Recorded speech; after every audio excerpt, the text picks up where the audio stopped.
어, 사무엘하 21장부터 사무엘하 마지막 장인 24장까지는 지금까지 흘러왔던 어떤 이야기의 결과는 조금 다른 방식으로 이야기가 진행됩니다.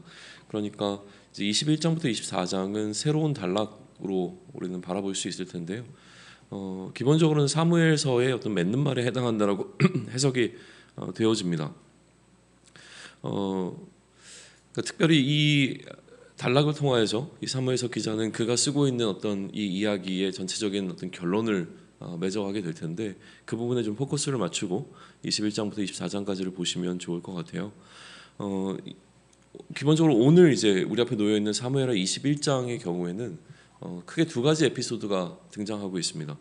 근데 이 각각의 두 가지 에피소드는 연대기적으로 정확한 시기를 좀 짚어보기가 어려운 이야기입니다. 전반부는 다윗의 시대, 그러니까 다윗이 살아있고 통치했던 그 시대 가운데 이스라엘 가운데 있었던 기근의 문제를 좀 다루고 있고요. 후반부에 기록된 내용은 마찬가지로 이 다윗의 시대에 있었던 블레셋과의 전쟁, 특별히 그 블레셋과의 전쟁은 이 거인들과의 전쟁으로 좀 묘사가 되는데 이 다윗의 시대에 있었던 그 특별한 전쟁, 그 거인들과의 전쟁에 관한 이슈를 좀 다루고 있다라고 하는 것이죠. 우선 기근의 이슈부터 먼저 보시죠. 반복되는 기근이 있었습니다. 3년의 기근이라고 하는 게 이제 해를 거듭하면서 있었기 때문에 이 문제를 가지고 다윗이 하나님께 질문을 던지게 됩니다. 그러니까 왜 이런 일이 일어나는지, 어떻게 해결하면 되겠는지를 하나님께 묻죠. 하나님께서는 사울과 사울의 집이 기브온 사람들을 죽였기 때문에 그들의 피 흘림이 이러한 소위 얘기하면 기근을 가져왔다라고 하는 답변을 다윗에게 해주세요. 2절을 보면 그 기브온 사람들이 누군가에 대한 추가적인 설명과 사울이 이들을 그럼에도 불구하고 죽인 이유에 관한 이유가 등장하고 있는데요. 기브온 사람들과 이스라엘 가운데 맺은 언약이 있었습니다. 근데 사울이 이 언약을 파기하고 그들의 피를 흘리게 된 것인데 그 이유는 이스라엘과 유다를 위한다라고 하는 명분이 분명히 있었던 겁니다. 그럼에도 불구하고 이것이 옳은 일이 아니었기에 그 약속을 파기하는 일이었기에 그것에 대한 결과로 지금 기근이 이스라엘 가운데 임했다라고 하나님께서는 그 원인을 말씀해 주신 거죠. 기근의 원인을 알게 된 다윗은요 기브온 사람들을 부릅니다. 그래서 이 기브온 사람들에게 이전에 사울이 행했던 또 사울의 집안 사람들이 행했던 그 일에 대한 용서를 구할 방법을 묻게 돼요. 그런데 아마도 구체적으로 등장하고 있지는 않지만 아마도 이러한 다윗의 질문에는 어떻게 물질적으로 보상해주면 좋겠는가라고 하는 뉘앙스가 담겨 있던 것 같습니다. 그렇기 때문에 4절을 보게 되면 기브온 사람이 뭐 물질로는 그러니까 금이나 금과 같은 것으로는 이것이 보상이 될 문제가 아니다라고 하는 이야기를 꺼내죠. 그리고 오히려 책임자 처벌을 요구합니다. 그래서 책임자를 처벌해달라라고 하는 이야기를 하게 되어지고 이 책임자, 다시 얘기하면 여기에 책임이 있는 자들의 자손 7을 교수형으로 처형하는 것을 통하여서 이 문제를 해결해 줄 것을 다윗에게 요구하게 되어집니다. 다윗은 이 사울의 아들이었던 요나단, 자신의 친구였던 이 요나단과의 약속을 지키기 위해서 무비보셋만 제외하고 이 사울의 집안 사람들 가운데서 7명을 선별해서 기브온 사람들에게 넘겨주게 되는데요.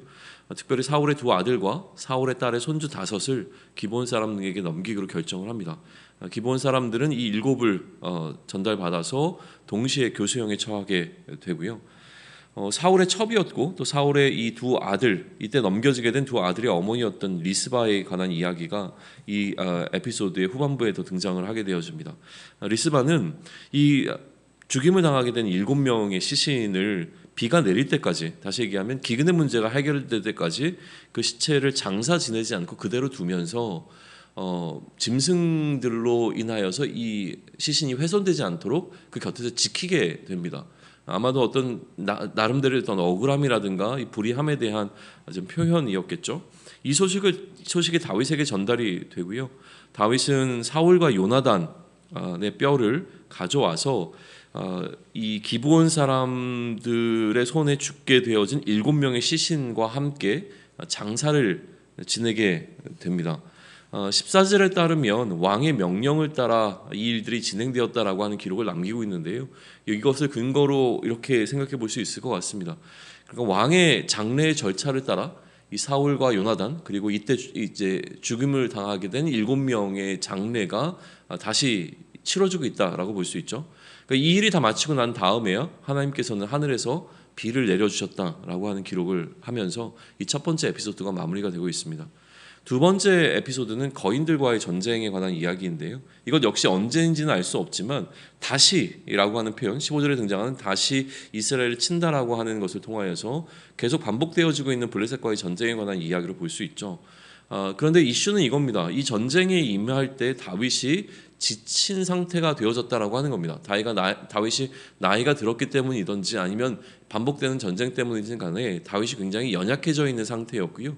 그러다 보니 전쟁에 능했던 다윗이지만 블레셋 사람의 손에서 죽을 뻔한 이 일이 발생하게 돼요. 이때 아비새가 다윗을 도와서 위기를 모면하게 되고 이 일이 있고 난 다음에 다윗의 측근들이 다윗에게 더 이상 전쟁에 나가지 말 것을 요구하게 되어집니다. 오히려 자신들이 싸울 테니 왕은 이 어떤 소위 얘기하면 이스라엘의 등불이 꺼지지 않도록 나라가 왕이 없어지는 것을 통하여 나라가 사라지지 않게 하도록 왕의 생명을 보존하소서 뭐 이런 어떤 뉘앙스의 이야기를 했던 것으로 보입니다. 그리고 나서 18절로부터 21절까지의 기록은 다윗의 용사들이 이 블레셋의 거인들을 다윗이 없는 상태에서 어떻게 처리했는가에 관한 기록을 쭉 나열하고 있고 거기에 대한 결론으로 22절에서 이렇게 얘기합니다. 이 네 사람 가드의 거인족의 소생이 다윗의 손과 그의 부하의 손에 다 넘어졌더라라고 기록하면서 이 모든 상황 가운데서 다윗의 용사들, 다윗의 측근들 또 혹은 다윗의 군사들이 이처럼 이러한 블레셋과의 전쟁에서 승리를 가져왔다라고 하는 두 번째 에피소드를 기록해 내고 있는 것이죠. 그러니까 내용적인 그러니까 역사적 내용의 흐름으로 보게 되어지면 사무엘하 20장에서 열왕기상 1장으로 넘어가는 그 중간 단계에 이러한 그 21장부터 24장까지의 내용이 자리하고 있는 것입니다. 그러니까 이 흐름 20장으로부터 이제 열왕기상으로 넘어가서 이제 흘러가고 있는 역사적 어떤 흐름을 잠시 끊고 이 하나의 큰 역사적 덩어리를 마무리하는 시점에서 사무엘 기자가 특별히 21장부터 24장까지를 할애해서 하고 싶은 말은 분명히 있었을 겁니다. 그것을 우리가 계속 질문을 던져보는 게 이 사무엘서의 마지막을 바라보게 되는 우리의 시선이 될 텐데요. 오늘 그 시선 속에서 오늘 본문을 놓고 보게 되면 첫 번째 보이게 되는 것은 아무래도 가뭄의 이슈입니다. 가뭄의 이슈라고 하는 것은 백성들의 삶 가운데 직접적인 영향을 미치게 되어지는 어떤 삶의 상황인 거죠. 이 삶의 문제를 해결하고자 하는 것이 어떻게 해결했는가라고 하는 것이 이 다윗의 다스림 가운데서 나타나게 되어지는 이슈일 텐데 뭐 여러 가지 해석들이 좀 가능합니다. 근데 그 가운데서 좀 아닌 것만 한 가지를 언급을 하면 좋을 것 같아요. 뭐냐면 기본적으로 이 사건을 바라볼 때 너무 지나치게 정치적으로 보려고 하는 해석입니다. 그러니까 무슨 얘기냐면 이 기록되어 있는 내용대로 보는 것이 아니라 기록된 내용 안에 담겨 있는 어떤 소위 얘기하면 역사가의 의도가 있을 거라고 이야기를 하는데 그러니까 의도가 없지는 않겠죠. 그러니까 의도가 있을 텐데 이것을 지나치게 정치적인 목적을 갖고 있는 것으로 그래서 소위 얘기하면 다윗의 왕가를 좀 뭔가 이렇게 뭐라 그러죠? 그것을 보존하기 위한 어떤 이야기로 이제 보려고 하는 것에는 좀 상당히 좀 신중을 기하면 좋겠고요. 또 이렇게 해석이 가능합니다. 그러니까 너무 멀리 가면 이런 해석이 가능한데 뭐냐면 지금 기근의 문제가 이슈가 되는 것이 아니라 기근이 찾아왔을 때 그것을 정치적으로 다윗이 이용한 것이다라고 해석하려고 하는 의도, 그러니까 해석하려고 하는 경향입니다. 어떻게 해석이 가능하냐면 여전히 사울의 집안에 남아있는 자들이 있었기 때문에 다윗은 이들을 처리하기 위하여서 굉장히 나이스한 방법으로 처리했다는 것이죠. 이 처리를 하기 위해 기근이라고 하는 그들의 삶의 문제가 있을 때 그 삶의 문제를 가지고 이 사울의 남은 집안 사람들을 죽인 것이다라고 이제 해석하려고 하는 그리고 그 나름대로의 어떤 논리적 근거들을 이제 제시하려고 하는 방향성이 하나의 해석의 흐름이기는 한데 그것에 대한 것은 좀 주의할 것을 먼저 언급하고 넘어가면 좋을 것 같습니다. 뭐 나름대로 이유는 아마 있을 거예요. 그러나 이 문제를 다루게 될 때 조금 더 이제 포커스를 두게 되는 것은 언약이라고 하는 부분. 그러니까 오히려 정치적이라고 보게 된다면 이 기근이라고 하는 상황을 정치적으로 이용한 다윗에 관한 이야기가 아니라 다윗이 이 상황을 어떻게 해결했는가라고 하는 부분에 이제 포커스를 맞춰서 다윗이 언약의 이슈 가운데서 이 언약의 약속을 지키는 것에 신실한 자였다라고 하는 것을 강조하는, 그러니까 약속을 지키는 것에 신실한 통치자였다라고 하는 것을 보여주는 방식이라고 하는 것에는 충분히 좀 동의를 할 수 있는 부분이 있을 것으로 생각이 좀 되어집니다. 기근의 이슈라고 하는 것은 기본적으로 기브온과의 약속이 파기된 상태에서 발생한 것으로 이야기가 되고 있고요. 이들의 요구대로 사울의 집안 사람 7을 내어줘야만 하는 그 상황 가운데서 이 언약의 파기의 문제를 반드시 해결해야 하는 가운데 7을 내어줘야 되는데 7을 내어줄 때도 다윗은 요나단과의 약속을 신실하게 지키기 위하여서 무비보셋은 내어주지 않고 있는 태도를 좀 보이고 있다는 것이죠. 그리고 이제 마지막에 이 가뭄의 이슈를 마무리하면서 이 약속이 파기된 것을 해결하기 위하여 사울의 집안의 사람들을 어쩔 수 없이 내어줬지만 그럼에도 불구하고 다윗은 여전히 사울의 집안에 우호적인 입장을 취하고 있다라고 하는 것을 보여주고 있는 뭐랄까요? 이 사무엘서 기자의 어떤 뉘앙스가 좀 보이는 부분이 있습니다. 거인의 이슈라고 하는 것은 조금 더 선명한데 다윗을 돕는 손길들이 있었다라고 하는 거예요. 이처럼 이 모든 일이 진행될 때 다윗 혼자 행한 것이 아니라 이러한 전쟁의 승리에는 다윗과 함께했던 다윗을 도왔던 동역자가 있음에 관한 언급이 이루어지고 있죠. 소위 얘기하면 이제 개국공신이라고 이야기를 해야 될까요? 그러니까 다윗의 통치를 신실하게 도왔던 그 옆에 돕는 손길들에 관한 언급을 하면서 이들에 대한 무언가 공로를 좀 인정해주고 있는 뉘앙스를 받게 되어집니다. 이러한 관점에서 이 두 가지를 놓고 보게 되면 사무엘서 기자는 이 사무엘 자신의 이제 이 역사서를 이제 마무리하면서 두 그룹의 사람들에게 긍정 감정을 갖도록 하고 있는 것이죠. 첫 번째는 사울의 사람들에게 다윗을 바라보는 그 시선 자체를 긍정적으로 볼 수 있도록 좀 의도하고 있는 것처럼 느껴집니다. 어쩔 수 없이 다윗은 사울과 사울의 집안 사람들과 대립적인 위치에 서 있을 수밖에 없었고요.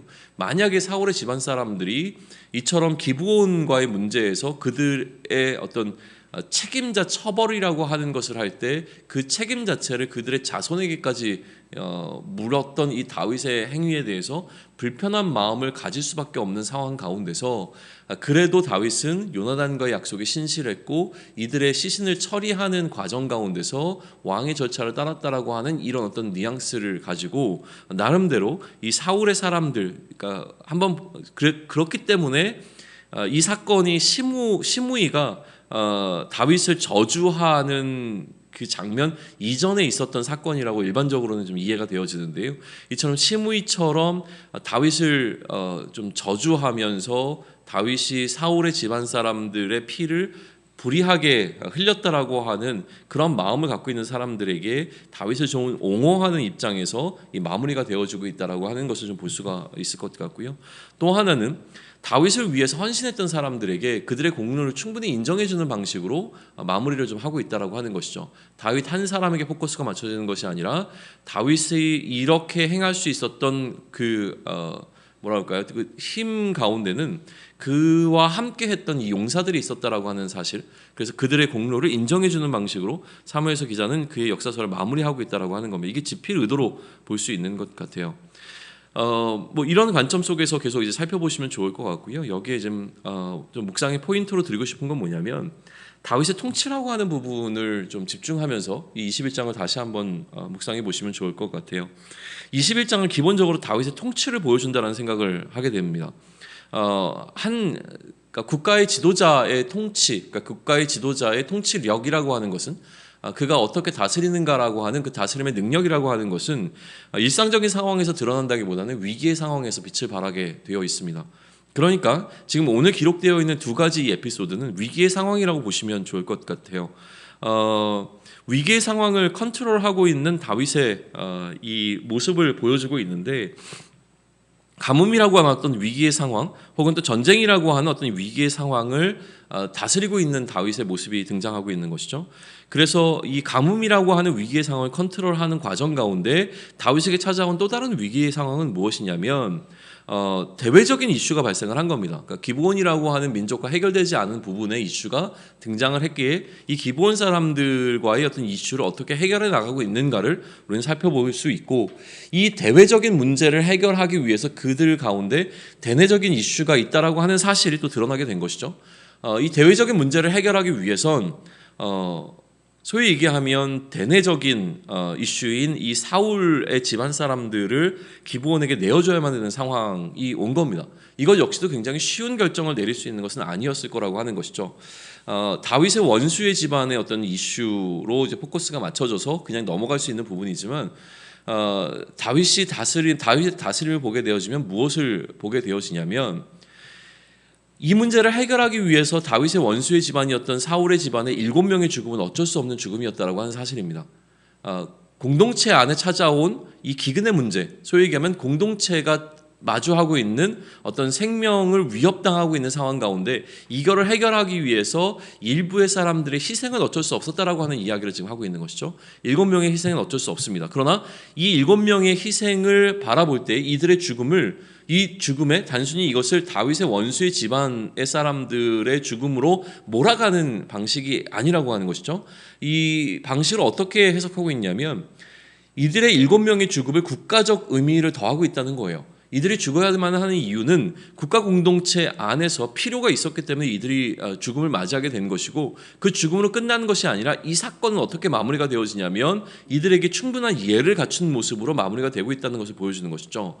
약속에 신실했던 다윗이라고 하는 이 포커스 가운데서 그 약속을 지켜내고자 그의 통치의 원리로 삼았던 다윗은 이 위기의 상황 가운데 어쩔 수 없이 죽음을 맞이하는 이 사람들의 7명의 죽음을 무의미한 죽음으로 만드는 것이 아니라 그 죽음을 국가적 의미를 더해서 국가를 위한 희생으로, 그렇기 때문에 그 외부적으로는 그렇게 기브온의 문제를 해결하면서 내부적으로는 또 이들에 관한 충분한 예를 갖추는 모습을 통해서 이 문제를 해결하는 것을 좀 보여주고 있다는 생각을 갖게 됩니다. 또한 위기의 상황에서 다윗은 단순히 그가 혼자 한 것이 아니라 그의 동료들을 의지하고 있는 모습도 지금 보게 되어지죠. 그렇다면 우리는 여기서 두 가지 우리의 삶에 적용할 부분들을 좀 고민해 볼 수 있을 것 같은데요. 기본적으로 우리가 속해 있는 공동체적 위기의 상황이라고 하는 것은 우리도 계속 경험하게 되는 걸 겁니다. 그것이 생명의 위협까지 가지 않는다고 하더라도, 혹은 생명의 위협까지 가는 어떤 상황이라고 할지라도 공동체의 유익을 위해서는 어쩔 수 없는 손해가 임하게 될 때가 있습니다. 왜냐하면 공동체적 유익을 따지기 위하여서 어쩔 수 없는 어떤 손해가 있을 수 있죠. 그래서 희생이 필요한 부분들이 있습니다. 모든 사람이 만족한 상황에서 이 공동체가 흘러갈 수가 없기 때문에 그런데요. 그럴 때 공동체의 유익을 위해서 누군가가 희생을 했을 때 그들에 대한 합당한 예를 갖춘다는 것, 다시 얘기하면 존중한다라고 하는 것에 대한 이슈를 좀 고민해 볼 수 있으면 좋겠습니다. 또 한 가지는 공동체적 위기가 아니라 개인적 위기의 상황입니다. 개인적 위기의 상황을 돌파할 때에 다윗은 그의 동역자를 의지하는 방식으로 그 상황들을 해결하고 있는 것을 바라보며 우리 앞에 찾아오게 되는 개인적 위기의 상황 가운데 우리 역시 나의 문제를 우리의 동역자들을 통해서 해결할 수 있는 지혜가 있기를 원합니다. 아울러 마지막으로 다스림에 관한 이슈를 역시 계속 묵상해 나가시면 좋겠는데, 결국 다스림이라고 하는 것은 이러한 공동체적 위기의 상황과 개인적 위기의 상황 가운데서 내가 어떠한 판단을 내리는가가 소위 얘기하면 그것이 다스림의 방식이 되는 것이죠. 다스림이란 이러한 위기의 상황 가운데서 우리가 결정을 내리고 판단을 내리는 것이 다스림으로 정의 내릴 수 있습니다. 그러니 오늘도 우리는 이러한 다스림을 통해서 우리에게 맡겨진 그리스도로서의 사명을 감당해 나가고 있는 겁니다. 위기의 상황 가운데서 내가 어떠한 결정을 내리느냐가 나의 삶을 향한 다스림이 되어지고요. 이 다스린다라고 하는 것은 그리스도가 행해야 될 일인데, 그것을 우리가 행한다라고 하는 것은 우리도 그리스도로서의 사명을 갖고 있고 그 일을 감당해내고 있다라고 하는 것이죠. 다윗이 그리스도로서 행한 결정을 우리는 오늘 본 겁니다. 다윗이 그리스도로서 어떠한 결정을 할 때에 그 결정을 이끄는 결정적 판단의 근거 가운데 하나는 무엇이었냐면 약속이었다라고 하는 겁니다. 언약이라고 하는 것이 다윗이 무언가 다스림을 할 때에 그 결정적 어떤 요인이 되고 있는 것을 우리는 오늘 보게 된 것과 마찬가지로 영원한 그리스도, 그러니까 일시적인 그리스도가 아닌 영원한 그리스도로 오신 그 예수님의 다스림을 생각하게 되어지는데, 예수님의 다스림, 그러니까 예수님이 그리스도로 다스림을 시작하신 것 역시 그 약속에 대한 신실함을 통하여 이루어졌다라고 하는 사실을 우리가 또 기억해 낼 수 있다면, 결국 우리도 오늘을 살아가며 이러한 위기의 상황 가운데서 우리의 삶을 다스리기 위해 그리스도로서의 어떤 다스림을 우리에게 적용한다고 했을 때, 그리스도의 다스림의 포인트 가운데 하나였던 약속이라고 하는 것을, 다시 얘기하면 약속에 대한 신실함을 붙잡고 오늘의 우리의 삶을 다스리고 경영해 나갈 수 있으면 좋겠습니다. 오늘 우리에게 주어진 어떤 상황들 가운데 우리는 반드시 판단을 내려야 하고, 그 상황 가운데서 우리는 우리의 삶을 결정해 나가며 나아가게 될 것입니다. 이 상황 가운데 하나님을 향한 그 약속과 그 언약에 대한 신실함이 오늘 우리 앞에 놓여 있는 삶을 이끌어내게 되어지는 기본적인 동력이 되기를 소망하고요. 그리스도를 닮은 모습으로 오늘 우리의 삶 가운데서 우리가 이러한 위기의 상황 가운데 어떻게 행해야 될 것인가를 온전하게 좀 결정 내릴 수 있는 지혜가 있는 한 날이 되기를 소망합니다. 아멘.